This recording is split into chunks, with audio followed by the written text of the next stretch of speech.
10 years. All I can keep thinking in my head is my son never made it to 10 years.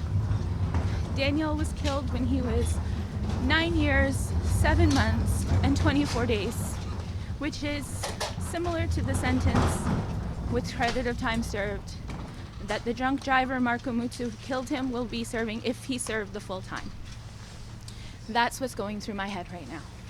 The fact that his sentence is 10 years and none of my children saw 10 years. None.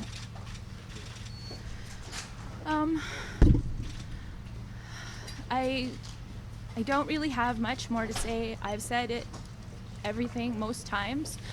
I did want you to see something because one of the things that I've been hearing about is a lot how people need to see what happened, right? That's why the media is here. That's why there's pictures. People learn from images. That's how we teach children. And so one of the things that, because I don't know if I'll ever be able to speak to all of you again, is that this was a choice. This was not something that was, preordained or whatnot. This was a choice made by an individual, and choices are actions that have consequences. So I'd like to show you this.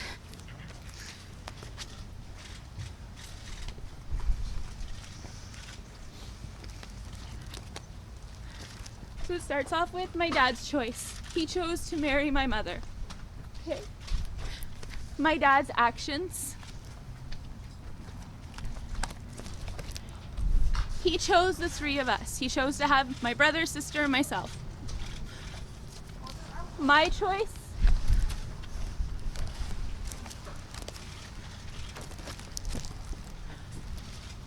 Was Edward. We chose to get married on October 2nd, 2005, which, if you do the math, by our 10th wedding anniversary, Marco Muzzo had already killed our family at our 10-year mark. My actions, my 3 kids. This is a photo, the last photo we took of the car that we traded in that we had for 9 years to trade in for the van that they were killed in. The night that they were killed. I'm sure you can read this because I really don't want to say his name if I don't have to.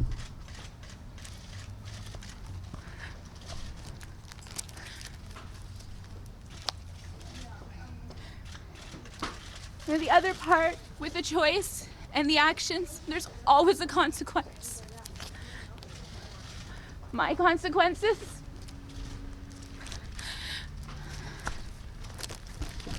These were my consequences.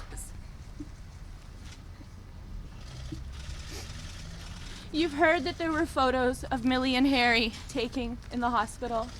I know some of you have told me that you've received some of those photos. People are trying to sell them and whatnot. Don't buy them, but if you get them, use them if you want to. People need to see. My children never took a bad picture, even when they were dying.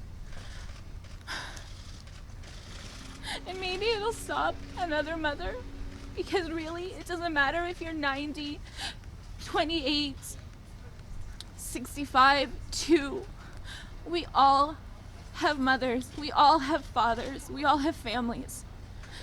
Just because you turn 18 doesn't mean that you're not a family, and you don't start calling your mother by her first name. My dad called my grandmother mother until she died, and she was 89. And he was in his 60s. So just please keep in mind, when you choose to drink and drive, you're hurting other families. You're killing someone else's babies, like mine were killed. Like all of mine were killed on a beautiful Sunday afternoon just after 4 o'clock. Please don't do that. Thank you, everyone. I'm sorry, but I have to go. Jennifer, can you just tell us what that picture is? Is that you holding the... No, that's Millie and Harry. They joined their hands together. Officer Patten will show it to you more, but that was their hands in the hospital. They pushed their beds together because they asked me when I decided I had to turn the machines off so Millie's heart wouldn't explode. I couldn't pick which baby to turn off the machines first. So I said, can you put them together, please? So they put them together, and Edward and I crawled into bed with them. And this is what the team did for us, so that we put our hands on top of theirs, so that at least when my children, just like we were there with them when they were born, we were there with both of them when they died. And they died hugged by us in beds, surrounded by all the family and friends that sang to them somewhere over the rainbow as we turned off the machines. Now we're keeping them alive. So that's what that picture is. This is before they're dead, just to clarify. They weren't dead yet. Okay. Thank you, Jennifer.